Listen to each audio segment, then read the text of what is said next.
So we finally know what games look like on the PlayStation 5 now. That's great. So is it a big jump over the PlayStation 4? Let's find out. Hi folks, it's Falcon and today on GameRanks, a comparison between the PlayStation 5 and the PlayStation 4's graphics. Starting off at number 10, it's Horizon Forbidden West versus Horizon Zero Dawn. Now, the PlayStation 5 gives us some amazing environmental and lighting effects. This stuff is on display in the demo we got on the PlayStation 5. I mean, look at the difference. While Horizon Zero Dawn itself is definitely nothing to scoff at, it's a very pretty game. It is definitely showing its age a bit next to Horizon Forbidden West. We're seeing a lot more variation in environment, and the environments that are even somewhat familiar just have a fidelity not only in lighting, as I mentioned earlier, but the sheer polygon count of pretty much everything, the shaders, the just general quality of what everything looks like. If you showed this game to somebody 10 years ago, they would think that you were literally trying to sell them on going to see a CG movie. I mean, look at this monster. Look at the grass and moss. Look at these underwater environments. There's nothing like this on the PlayStation 4. Horizon Forbidden West did an amazing job demonstrating that new generational jump. At 9 is Spider-Man Miles Morales versus Spider-Man on PS4. The demo started with what's probably a cutscene, but we transitioned to gameplay pretty quickly. Now, I don't know exactly how much of the gameplay is going to continue having these dramatic camera angles, as the original Spider-Man game also showed us a lot of dramatic camera angles that weren't necessarily actual gameplay. But keeping that in mind, I think we got a pretty good look at exactly what level of detail we'll actually see in this game. And it is maybe not as big a jump as Horizon Zero Dawn, but a definite jump. For one, we're seeing more weather, more varied lighting. Things look different to more of an extent shot to shot in this trailer than Spider-Man PS4. I mean, we're seeing a lot more colored lighting and self-casting of shadows, which is a really subtle difference, but actually takes a lot of horsepower, and it looks great. Moving on to number 8 is Ratchet & Clank Rift Apart versus the Ratchet & Clank remake. Now, I think this is a really good place to demonstrate just how big of a jump we're seeing, because these are both very stylized, cartoonish games. You wouldn't be massively remiss to say that, say, character detail isn't really a lot different. That's not to say it doesn't look better. I mean, it does, but the environments are really where you're seeing this stuff manifest. I mean, the environments, the elemental effects. I mean, look, going from that PS5 shot to this PS4 shot, there's so much less going on. That's a tremendously complex environment there. But the most important thing to note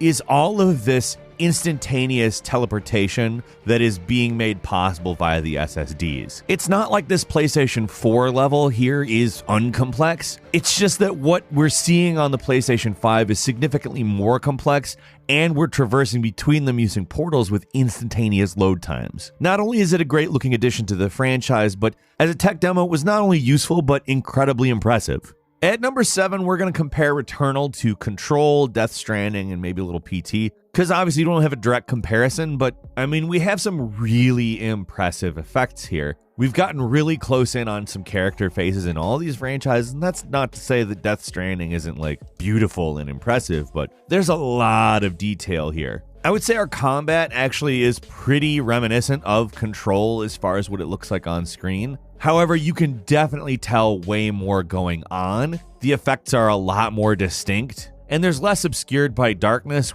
The environments, I would say, are definitely reminiscent of a Death Stranding to me. However, they're a little more foreign, as they're more willing to move away from a more natural look that Death Stranding attempts to maintain. There's not a ton of interior work in this game, but I do definitely see a comparison with Control may be valid. To bring up PT, we saw some lighting on a door, and some of the interior lighting we see in Returnal I think is reminiscent, but at this point we definitely need to see more of Returnal. It's definitely impressive, but it's not one-to-one. We're comparing a few different games, so we need to see more. At number 6, we're going to compare Gran Turismo 7 and Gran Turismo Sport. Now on the stream, I think this one wasn't really easy to do a real comparison, but now that we have 4K footage of both, it's a fair amount easier to see that the Gran Turismo 7 is really impressive. In some cases, this game feels like looking at film.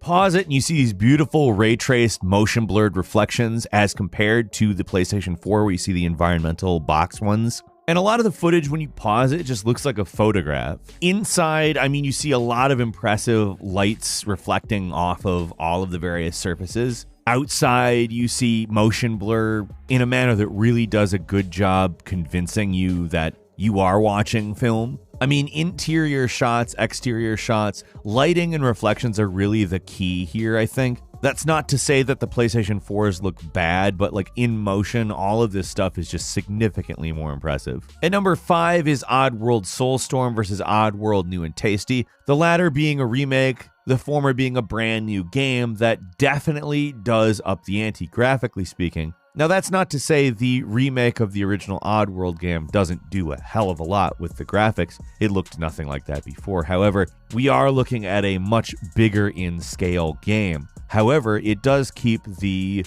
2D side-scrolling mechanics. It feels like we're pulling back a bit too far too often in the PlayStation 5 footage, but we are seeing a big jump in what these cinematic segments look like. I mean, it definitely didn't used to look basically like a pre-rendered cartoon, and now it does. The environments were nice and detailed in the PS4 game. However, we're talking some pretty insane jumps in what they're even attempting as far as visually and mechanically speaking. It's a game I'm really happy to see, but I also hope that the clear ambition they have with the title, which is good, doesn't hinder it in any way. At number 4 is Astro's Playroom versus Astrobot Rescue Mission. This is a sequel to a PSVR game, although I'm going to go ahead and say they didn't specifically say anything about the new PSVR. I have to imagine it's going to be part of it. However, I would like it if you were able to play it without the VR, just on account the original is actually a great platformer. That's fun with VR, sure, but probably could have reached a wider base if they had figured out ways for there to be ultimately another mode of play. I mean, as you can see graphically, there are some upgrades, but not huge ones. I'm not so certain this is really going to be something that we're in desperate need of comparison between the two. However, I am interested to see just exactly what they do with the VR. And like I said, it's overall just a fun platformer on its own. In some respects, I wonder how much they're going to be attempting to show off the new controller. It did seem for certain that was what they wanted to do.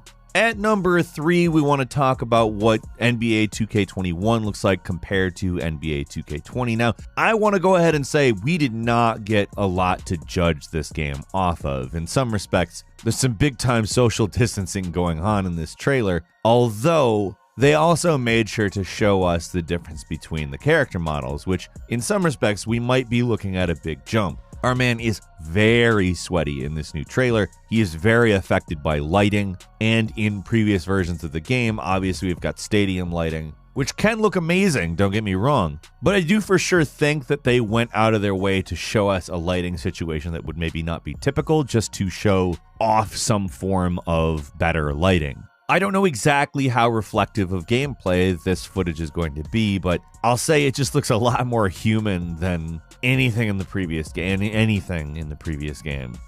Look at him. Number 2, we're going to do a comparison between this Demon's Souls remake, some Dark Souls 3, and a little Demon's Souls on the PS3. It's obviously not entirely fair to just directly compare this new version of it to the old version of it. Demon's Souls was originally a PS3 game, which is 2 generations, not 1 generation. But we do see a big jump from what we saw on the PlayStation 4. Although PlayStation 4 is a pretty game, don't get me wrong. We've got big environments, good environmental effects. The sort of scale of those effects is upped significantly here, though. Like, look at the rain and the scale and the magic effects that we're looking at. Like, look at that. That's beautiful. Nice environmental fog. I mean, what we're talking about is along the lines of just everything looks more cinematic, maybe. It's not as though this doesn't look good, it's that this looks way better. And I think there's obvious things like poly count and better effects, but less obvious things like ambient occlusion that are totaling in something that looks just way better. And finally, at number 1, we're talking about Resident Evil 7 versus Resident Evil 8. The PlayStation 5's 8 was kind of a surprise reveal, and it's really incredibly detailed and pretty looking and scary looking and grimy looking. But we have to remember that Resident Evil 7 on the PlayStation 4 looked really good. Do I think there's an obvious jump in what's possible? Yes, I do. We do see some general better realism as far as lighting. Hair looks better. Smaller environmental texturing looks better. I mean, we're kind of going for the same vibe with the creepy haunted house thing, but this one's much more grandiose and textured. The outdoor environments look far more realistic this time around. And while Resident Evil 4 went for this more mold-oriented, nasty baddie, we're kind of seeing a little bit more of a mystical, supernatural type baddie this time around, albeit a little bit along the lines of what you'd see in Resident Evil. So stylistically, there's a big difference. As far as fidelity goes, there is a definite jump as well. I mean, obviously. As far as what we're looking at on the PlayStation 5, I mean, everything has had the ante upped. It's all incredible looking, and I'm really excited for this console generation. How about you, though? Leave us a comment, let us know what you think. If you like this video, please click like. If you're not subscribed, now's a great time to do so. We upload brand new videos every day of the week, and of course, the best way to see them first is a subscription. Click subscribe. Don't forget to enable all notifications, and as always, we thank you very much for watching this video. I'm Falcon. You can follow me on Twitter at Falcon the Hero. We'll see you next time, right here on Game Ranks.